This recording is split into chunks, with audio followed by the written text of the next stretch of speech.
सत्य वचन, अमर वचन, जीवित वचन, दिव्य वचन, सत्य वचन, अमर वचन, जीवित वचन।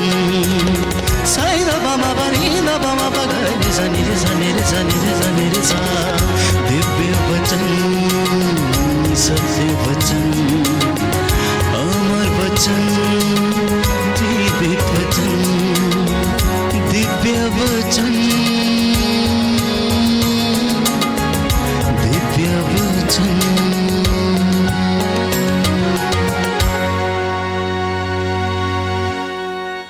प्रियजनों, यदि विश्वास ईश्वर का वरदान है, यदि विश्वास ईश्वर का वरदान है, तो अविश्वास एक पाप है।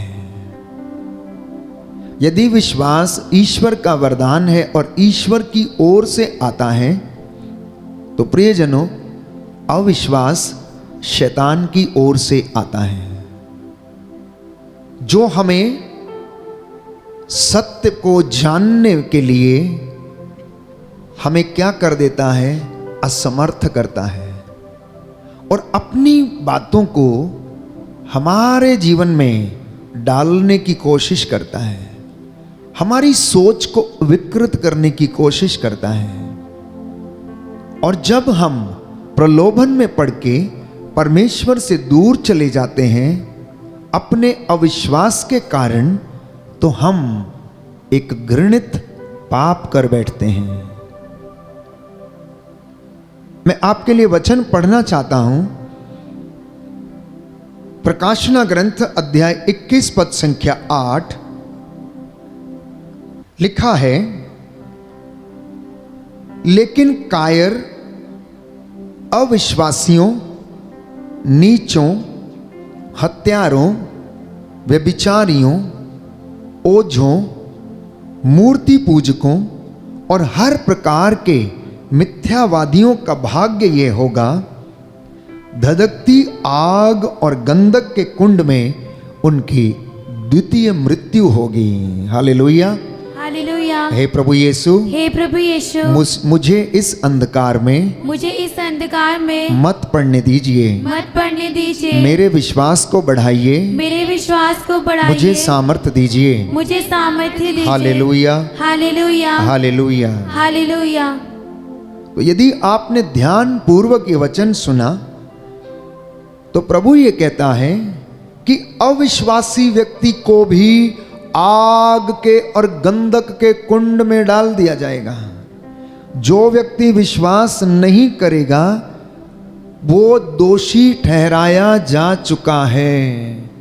इसलिए बाइबल अविश्वास को, अर्थात नास्तिकता को, पाप की श्रेणी में रखती है।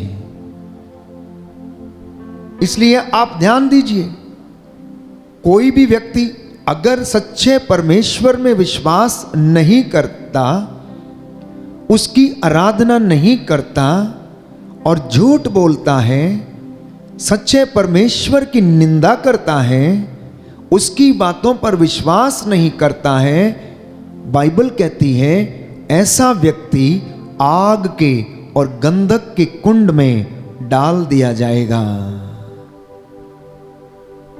इसलिए अपने विश्वास को प्यारे भाई, प्यारी बहन, परख कर देखना। आज अपने आप से पूछ कर देखना कि आपका विश्वास कैसा है। क्या आप सचमुच में विश्वास करते हैं या नहीं? यीशु ने 3 बार पेतरुस से पूछा, पेतरुस, क्या तुम मुझे प्यार करते हो? पेतरुस, क्या तुम मुझे प्यार करते हो? पेतरुस, क्या तुम मुझे प्यार करते हो? और यही सवाल आपसे पूछा जा रहा है। मेरे बेटे, मेरी बेटी, क्या तू मुझसे प्यार करता है? क्या तू मुझ में विश्वास करता है? क्या तुझे विश्वास है कि मैं तुझे जीवन दे सकता हूं? क्या तुझे विश्वास है कि मैं तेरे बंधनों को तोड़ सकता हूं? क्या तुझे विश्वास है कि मैं तेरे लिए ये सब काम कर सकता हूं?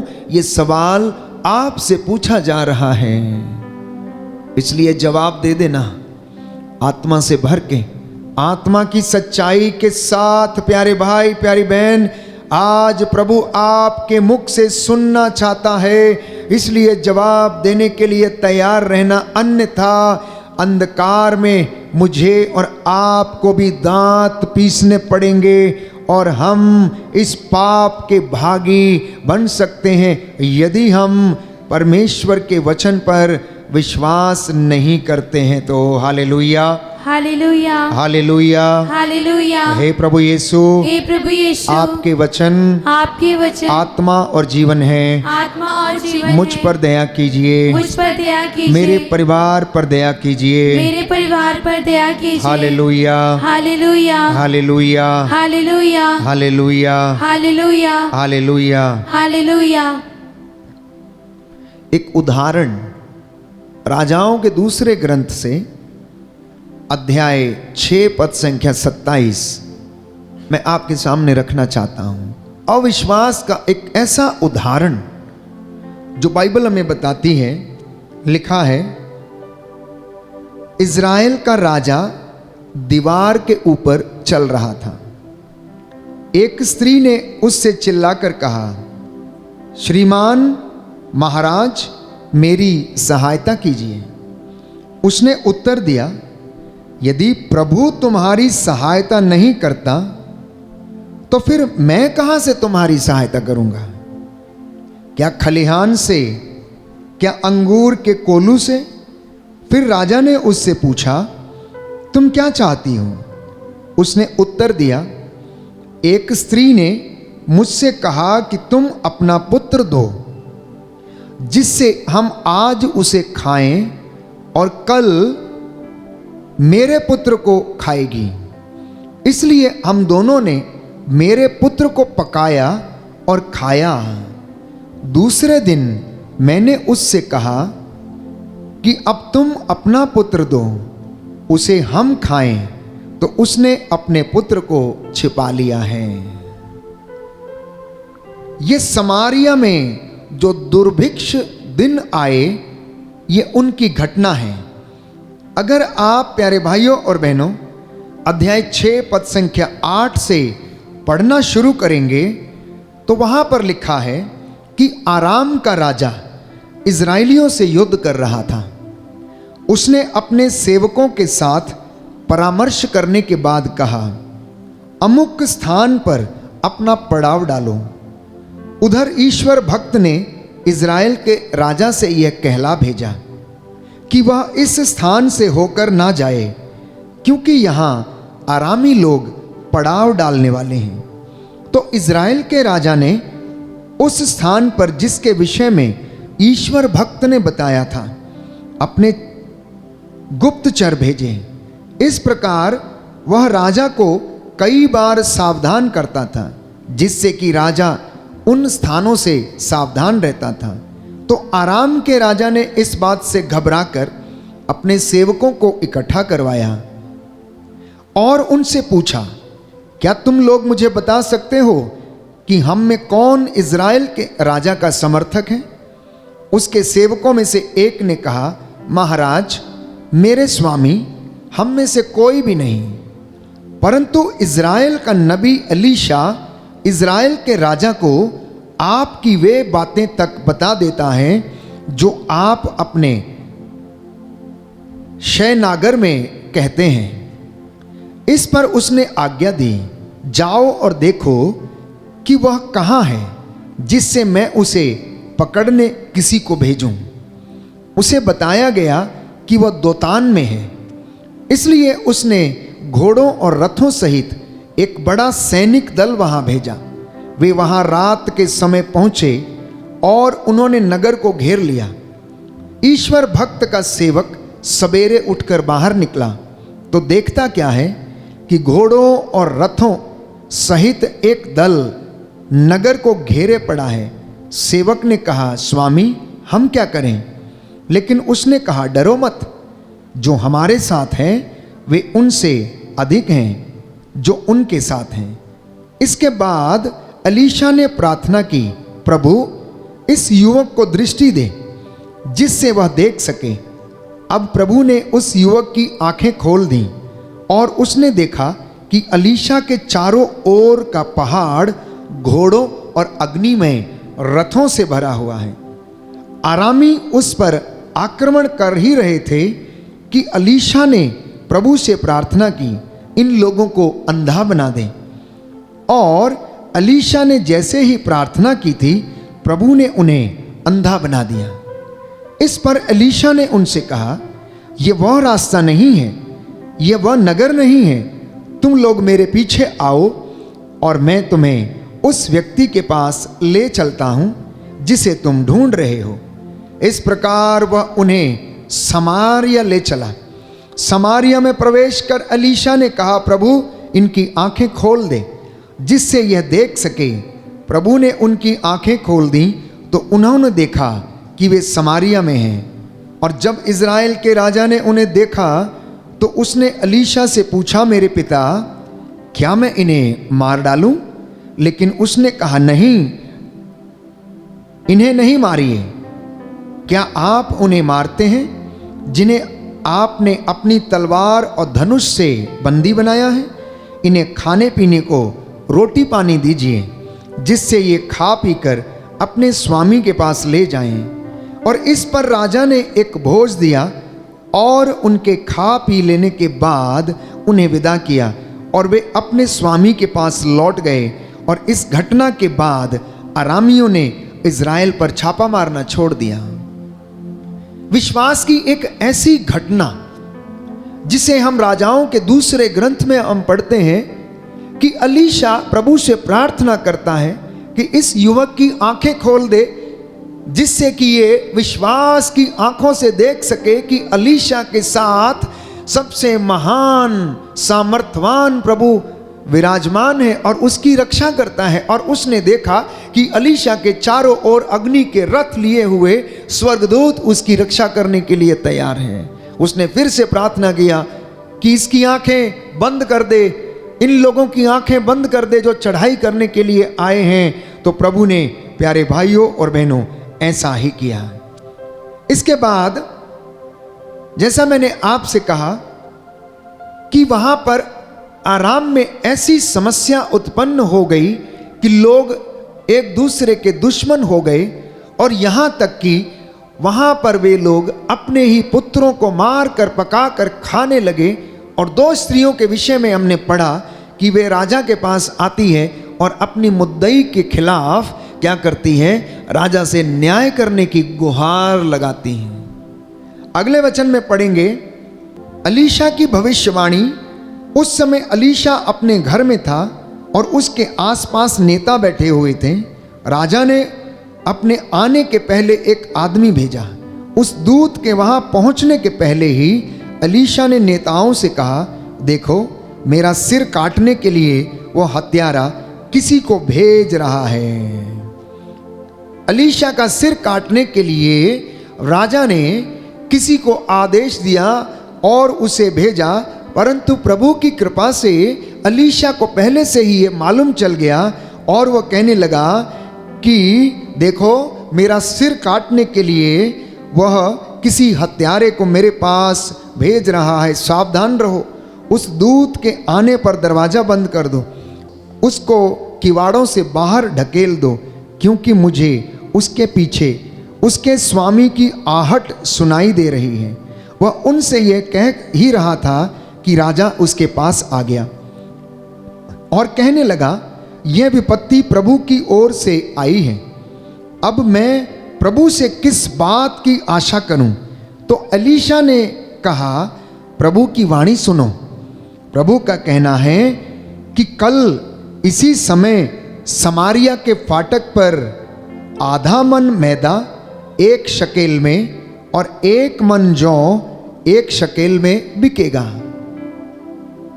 आधा मन आटा और आधा मन जौ 1 शकेल में बिकेंगे। प्यारे भाइयों और बहनों, राजा जिस पदाधिकारी के हाथ का सहारा लिए था उसने ईश्वर भक्त को उत्तर दिया यदि प्रभु आकाश की खिड़कियां भी खोल दे तो भी क्या ये बात संभव है? ये अविश्वास का एक दूसरा उदाहरण है। कहता है कि यदि ईश्वर आकाश की खिड़कियां भी खोल दे तो इस अकाल के समय क्या ऐसा संभव हो सकता है कि आधा मन मैदा 1 शकेल में और आधा मन जौ 1 शकेल में क्या ये बिक सकता है? प्यारे भाइयों और बहनों, अगले वचन में आप पढ़ेंगे कि अलीशा ने उत्तर दिया, तुम अपनी आंखों से देखोगे परंतु तुम वह अन्न खा नहीं पाओगे। कहता है आधा मन मैदा 1 शकेल में बिकेगा इस अकाल के दिनों में, इन समस्याओं के दिनों में, इन दुर्लभ दिनों में, और आधा मन जौ 1 शकेल में बिकेगा और तुम अपनी आंखों से देखोगे लेकिन तुम इसे खा नहीं पाओगे। Hallelujah, hallelujah. यीशु की स्तुति हो, यीशु की स्तुति यीशु हो। को धन्यवाद, यीशु को धन्यवाद। यीशु की आराधना हो, यीशु की आराधना। यीशु की महिमा हो, यीशु की महिमा। यीशु को धन्यवाद। यीशु को धन्यवाद। हे प्रभु यीशु, हे प्रभु यीशु, मेरे जीवन में, मेरे जीवन मेरे में, परिवार में मेरे परिवार जो में अविश्वास का पर्दा पड़ा हुआ जो है अविश्वास का पर्दा पड़ा हुआ है उसे हटा दीजिए। उसे हटा दीजिए। मैं आपके वचनों को सुनकर मैं आपके वचनों को सुनकर आप में विश्वास कर सकूं। आप में विश्वास कर सकूं। Hallelujah, hallelujah, hallelujah, hallelujah, hallelujah. Hallelujah. तो जब अरामियों का पलायन वहां से होने लगा तो नगर के द्वार के पास 4 कोढ़ी बैठे हुए थे। वो आपस में कहने लगे कि हम यहाँ बैठे बैठे क्यों मरें? यदि हम नगर में प्रवेश करेंगे तो हम वहाँ भी मर जाएंगे, क्योंकि वहाँ अकाल है, और यदि हम यहाँ रहेंगे तो हम यहाँ भी मर जाएंगे। चलो हम अरामियों के पड़ाव में चलते हैं। यदि वे हमें जीवित छोड़ देंगे तो हम जीवित रहेंगे, और यदि वे हमें मार डालेंगे तो हम मर जाएंगे। संध्या होने पर अरामियों के पड़ाव की ओर वे लोग चल पड़े। तो अरामी अपने पड़ाव के पास पहुंचने पर उन्हें वहां पर कोई भी दिखाई न पड़ा, क्योंकि प्रभु के विधान से अरामी सैनिकों के रथों और घोड़ों की आवाज एक बड़ी सेना का तुमुल नाद सुनाई दिया, जिससे वे आपस में कहने लगे कि इज़राइल के राजा ने हम पर आक्रमण करने हित्तियों और मिस्र के राजाओं को धन देकर बुलाया। इसलिए वे संध्या समय अपने तंबुओं, अपने घोड़ों, गधों और शिविरों को ज्यों का त्यों छोड़कर अपने प्राण बचाने के लिए क्या हो गए? भाग खड़े हुए। वे कोढ़ी पड़ाव पर पहुंचकर एक तंबू में घुस गए, खाने पीने लगे तथा चांदी, सोना और वस्त्र लेकर उन्हें छिपाने के लिए वे लोग चल दिए। इसके बाद वापस आकर वे एक दूसरे तंबू में घुसे, वहां से भी वो सब कुछ लेकर उसे उन्होंने क्या किया? छिपा दिया। अब आगे एक बहुत इंटरेस्टिंग स्टोरी है कि प्रभु के दास ने जो कहा था वो पूरा होना अनिवार्य था। अकाल पड़ा हुआ था और इस व्यक्ति ने प्रभु के वचन पर, प्रभु के दास पर, प्रभु की भविष्यवाणी पर विश्वास नहीं किया। और होता क्या है, तब उन्होंने आपस में कहा, हम जो कर रहे हैं वो अच्छा नहीं है। आज शुभ संदेश का दिन है, यदि हम सवेरे तक चुप बैठते हैं तो हमें दंड मिलेगा। चलो हम नगर जाकर राजमहल को इसकी सूचना देते हैं। इसलिए उन्होंने जाकर नगर द्वार के पहरेदारों को बुलाया और कहा, हम अरामियों के शिविर गए थे, किंतु वहाँ ना तो कोई मनुष्य दिखाई दिया और ना किसी की आवाज़ सुनाई दी। केवल बंधे हुए घोड़े और गधे थे और तंबू खाली थे। नगर द्वार के पहरेदारों ने चिल्लाकर राजमहल में इसकी सूचना पहुंचाई। राजा ने रात को ही उठकर अपने सैनिकों से कहा, मैं तुम्हें बताता हूं कि अरामियों ने हमारे विरुद्ध क्या किया है। वे जानते हैं कि हम भूखों मर रहे हैं, इसलिए उन्होंने अपना शिविर छोड़कर अपने को खुले मैदान में छिपा रखा है। उनका विचार है कि जब वे नगर से बाहर निकलेंगे तब हम उन्हें जीवित पकड़ लेंगे और खुद उनके नगर में घुस जाएंगे। इस पर उसके एक सेवक ने कहा, कुछ लोग यहाँ के बचे हुए घोड़ों से 5 घोड़े ले जाएं। उनका हाल वही होगा जो यहाँ के समस्त इजरायलियों का होगा, जिनकी निश्चय ही मृत्यु हो जाएगी, हम उन्हें भेज दें और पता लगाएं कि वहाँ क्या हो गया है। इस पर घोड़ों के साथ 2 रथ लाए गए और राजा ने उन्हें यह कहते हुए अरामियों की सेना के पीछे भेजा, जाकर पता लगाओ।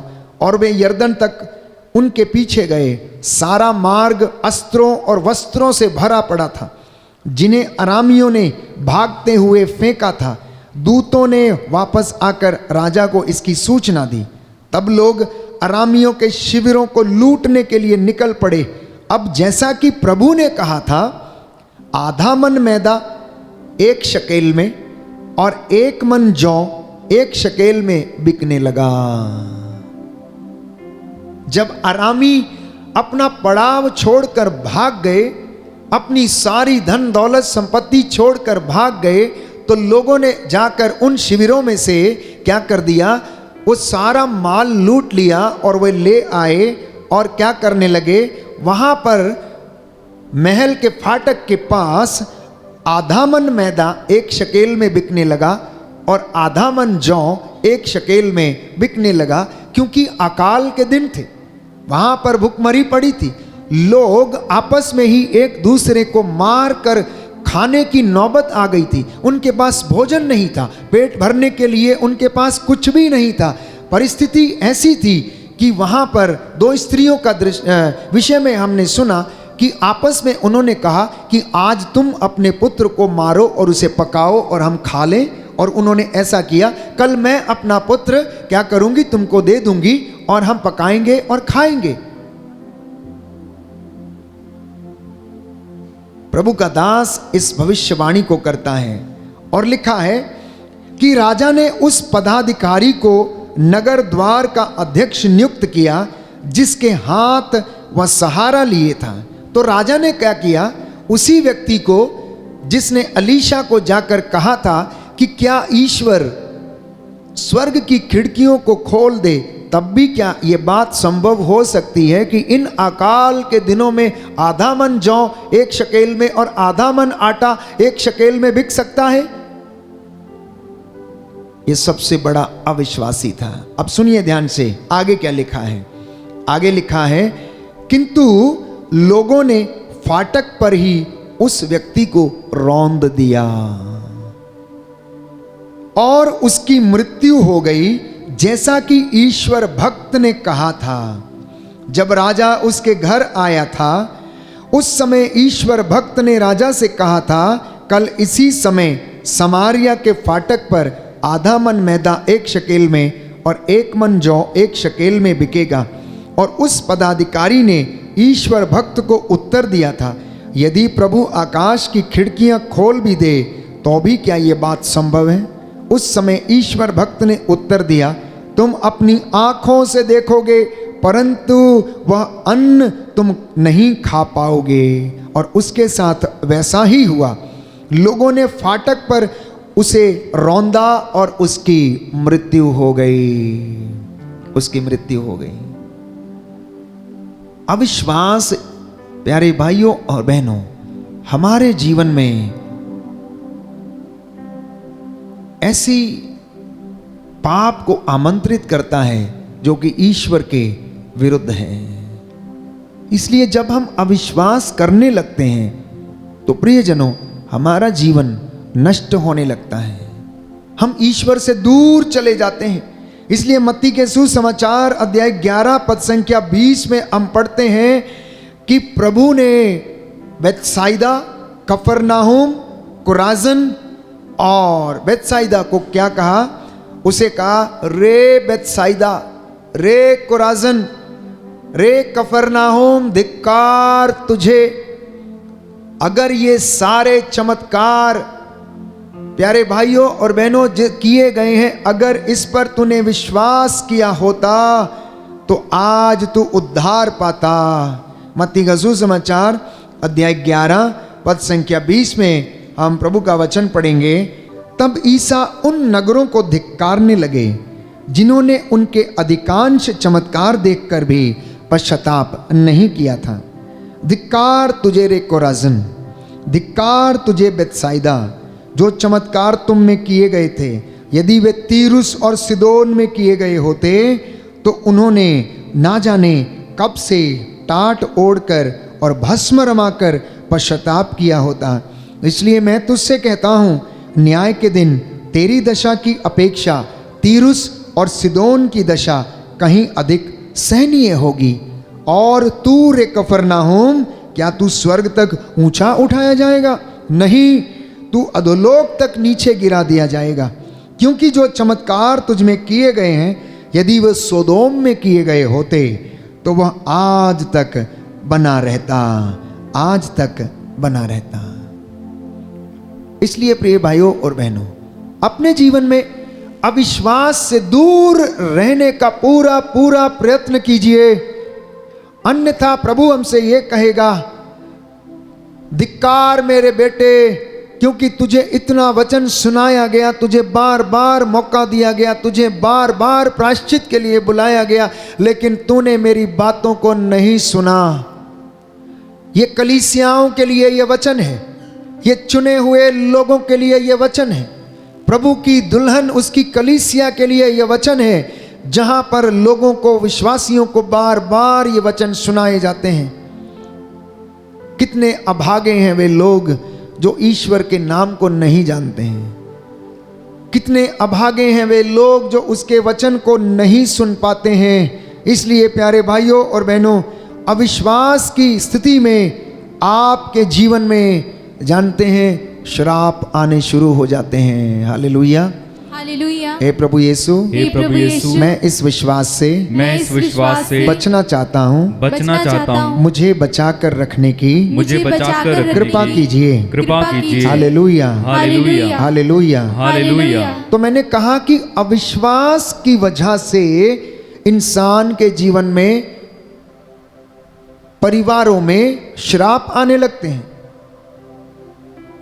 अविश्वास हमारे जीवन में और परिवार में श्राप लाता है। अविश्वास के कारण घरों से आशीष चली जाती है। अविश्वास के कारण इंसान प्रार्थना में मन नहीं लगाता है। अविश्वास के कारण इंसान नास्तिक बनने लगता है। अविश्वास के कारण आपकी बरकतें और आशीषें जो हैं वो देर होती है। Because of your unbelief, the anointing is delayed. Because of your unbelief, the healing is delayed. इसलिए बहुत सारे लोगों के जीवन में अविश्वास के कारण आशीषें नहीं हैं, अनुग्रह नहीं है, अभिषेक नहीं है। प्रभु कहता है, ये लोग मेरा मुख से आदर करते हैं, लेकिन इनका हृदय मुझसे बहुत ज़्यादा दूर है। इनका हृदय मुझसे बहुत दूर है। ये मुख से तो मेरा आदर करते हैं, लेकिन ये मुझसे बहुत दूर हैं। इसलिए प्रियजनों, विश्वास के वरदान के लिए आज प्रभु से प्रार्थना करना, क्योंकि अगर विश्वास का वरदान हमारे जीवन में फलीभूत नहीं होता, अगर ये नहीं बढ़ता, तो हम अवश्य प्रभु से वंचित हो जाएंगे। हम अवश्य ईश्वर की महिमा से वंचित रहेंगे। इब्रानियों का पत्र अध्याय 11 पद संख्या 6, जो प्रार्थना नहीं करता वो अविश्वासी है और कोई भी विश्वास के अभाव में ईश्वर का कृपा पात्र नहीं बन सकता। दाहिना हाथ उठाकर वचन दोहराएंगे, हालेलुया, हालेलुया। इब्रानियों का पत्र इब्रानियों का पत्र अध्याय 11 पद संख्या 6, पद संख्या 6, जो प्रार्थना नहीं करता जो प्रार्थना नहीं करता वह अविश्वासी है। वो अविश्वासी है। जो प्रार्थना नहीं करता जो प्रार्थना नहीं करता वह अविश्वासी है। वह अविश्वासी और है। कोई भी और कोई विश्वास के अभाव में विश्वास के अभाव में ईश्वर का कृपा पात्र ईश्वर का कृपा पात्र नहीं बन सकता। नहीं बन सकता। Hallelujah, hallelujah, hallelujah. हालेलुया। हे प्रभु यीशु, हे प्रभु इस यीशु, वचन के द्वारा इस वचन के द्वारा मेरे जीवन में मेरे जीवन में शांति आ जाए, शांति आ जाए, चंगाई आ जाए। चंगाई आ जाए। हालेलुया। हालेलुया। तो प्रार्थना नहीं करने से पाप लगता है।